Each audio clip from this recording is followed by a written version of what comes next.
আপনার সংসার চলে এইভাবে? এই টাকা তো সংসার চলে না, ধরেন কোনো রকম তো আমরা ম্যানেজ করতে হয়। বাড়ির সদস্য 4 জন আছে, ঋণ টিন করতে হয়। ঋণ করে চলতে হয়। ঋণ করে চলতে হয়। এখন ফেব্রুয়ারি মাস, শীত গত হয়ে বসন্তর আগমন ঘট। শীতকালে যে সরিষার চাষ হয় এ কথা কে না জানে। আমরা অনেকে শখের বসে শীতকালে সরিষা খেতে ছবি তুলতে পছন্দ করে থাকি। তবে এই সরিষার পেছনে রয়েছে অসংখ্য কৃষকের পরিশ্রমের ফল। আজকের ভিডিওতে আমরা তুলে ধরব এই সরিষার ফলন সম্পর্কে। আজকে পবিত্র জুমার নামাজ শেষ করে আমি আর আমার ছোট ভাই আতিক রওনা দিই কৃষকদের সাথে কথা বলার। আমরা এই পবিত্র দিনের দুপুরবেলা চারপাশে সবুজ প্রকৃতি আর এই সবুজ প্রকৃতির মাঝখান দিয়ে বয়ে চলা পিচঢালা রাস্তা দিয়ে এগুতে থাকি সামনের। আজকে কেন জানি রাস্তাটি অন্যান্য দিনের চেয়ে একটু ভিন্ন রকম লাগছিল, মানে অন্য দিনের চেয়ে একটু বেশি সুন্দর লাগছিল। তাই চারপাশের এই প্রাকৃতিক সৌন্দর্য উপভোগ করতে করতে এগুতে থাকি সামনের দিকে। আমরা অবশেষে কৃষকদের কাছে এসে পৌঁছাই। এখানে এসে দেখি মহিলা ও পুরুষ উভয়ে সমান তালে কাজ করে যাচ্ছে। ভাই কি করতেছেন এই জায়গা? এই জায়গা সরষা তুলতেছি। সরিষা সিজন কি শেষ? জি, সিজন শেষ সরিষা? হ্যাঁ শেষ দিয়ে ধান লাগাবো বাবা। এখন এটা উঠে আবার ধান লাগাবে? হ্যাঁ। বাসা কোন জায়গা আপনার? বাসা রাজশাহী। রাজশাহী। এই জায়গা কেমনে তাহলে? এই জায়গা পরে দিতে আইছি।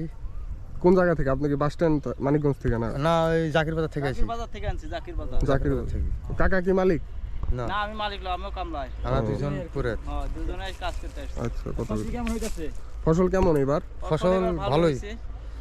পাখিতে 7 মণ, 7.5 মণ, 8 মণ এরকম। পাখিতে এটা কি না যথেষ্ট না? না, যথেষ্ট পরিমাণ ভালোই। যথেষ্ট ফলন খারাপ না। বাম্পার ফলন বলা যায়। বাম্পার ফলন। আর সরিষা কি এগুলা কি জাত কি সরিষার? যা তাহলে হাইব্রিড। হাইব্রিড মোটা মোটা না? হ্যাঁ, মোটামুটি। এই মোটা মোটা সরিষার হাইব্রিড জাত খুবই বড় বড় হয়েছে। আমরা দেখতেছি ক্ষেত পুরোটা ভরে গেছে মোটামুটি। এই ক্ষেতে কত ঢুকবো? হ্যাঁ, পুরোটাই ভালো। ভালো একই রকম শেষে। সরিষা কোনো মার যায় না? না, মার যায় না। ভালো ফলন তাহলে সব মিলে। তো উঠাইতেছেন এটা কি এইভাবে উঠান লাগে না কাইটা উঠান লাগে? এভাবে উঠান লাগে। এটা উঠাইবো, উঠে যা বাড়াবো। বাড়িবেন কোথায়? এই জায়গায় না বাড়ি? না, বাড়িতে বাসায়। যা বাড়াইবো। বাড়ি কত দূরে জায়গা থেকে? গৃহস্থ বাড়ি তো ওই যে সামনে। সামনে। দিলাম আপনি কয় জেলায় গেছেন এ পর্যন্ত? না। কত জেলায় কাজ করতে গেছেন? কত জেলায়? অনেক আমরা জেলায়। 4-5 জেলায় কাজ করি। ফরিদপুর, খুলনা, আবার এই যে মানিকগঞ্জ। মানিকগঞ্জ কয়বার আসা হয়েছে আপনার? এবার দিয়ে 4 বছর হলো আমার। 4 বছর। মানে টানা 4 বছর না হ্যাঁ। মোট 4 বছর? না, ওই সিজনে আসি। সিজনে। হ্যাঁ, কি করেন আপনি সাধারণত?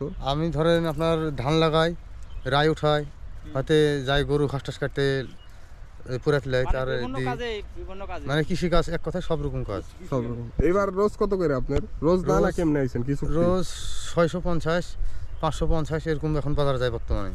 আর কয়দিন পরে ভরা ভরে যখন লাগবো, আর 5 দিন 6 দিন পর মনে করেন 700, 750, 800 এরকম পাওয়া যায়। এখন ধরেন একটু বাজার খারাপ তো। টাকা না। এখন একটু বাজার খারাপ, এখন ধরেন 550 টাকা করে আইছি।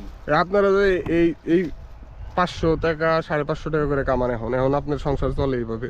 এটা এই টাকা তো সংসার চলে না, ধরেন কোনো রকম তো আমরা ম্যানেজ করতে হয়। সংসার কোথায় আপনার? বাড়ি কোথায়? বাসা আমার রাজশাহী। রাজশাহীতে। ওই জায়গায় খাইছেন সবাই রে? বাড়ি জি, বাড়ির সদস্য কয়জন আপনাদের? বাড়ির সদস্য 4 জন আছে। 4 জন। জি। 4 জন এই 500 টাকাতে যায় একদিন? না, 500 টাকা একদিন যাবে না, তো কষ্ট হয় যেতে। তাহলে একটু আপনার কষ্ট যখন লাগবে। কাজ থাকে না তখন কেমনে চলবেন? তখন আমরা ধরেন অন্য কাজ করি ঢাকি ঢুকি বুনাই, হয় বাড়ি। ঢাকি বুনাই। মনে করেন আপনি 1 মাস কোনো কাজ করতে পারলেন না, অসুস্থ হয়ে গেছেন কোনো কারণে, ওই যে আপনার তখন- ফুকরি বুনাই বসে থেকে। তখন একটা বিভিন্ন ব্যবস্থা করতে হয় আমারে, হয়তো ঋণ টিন করতে হয়। এটা ঋণ করে চলতে হয়। ঋণ হয়, করি। ঋণ করে চলতে হয়। আবার কাজ করে ওই ঋণ শোধ ঋণ হ্যাঁ। শোধ করতে হয়। হ্যাঁ। আর শোধ করতে হয়। রাজশাহী কোথায় বাড়ি? রাজশাহী এই আমার আপনার তানোর থানা। তানোর থানা। চরে না না, না, না। এক গ্রামের ভিতর। গ্রামে। জি, মির্জাপুর গ্রাম, থানা গোদাগাড়ে, জেলা রাজশাহী, ইউনিয়ন স্কুল, পোস্ট সরঞ্জাই, গ্রাম মির্জাপুর।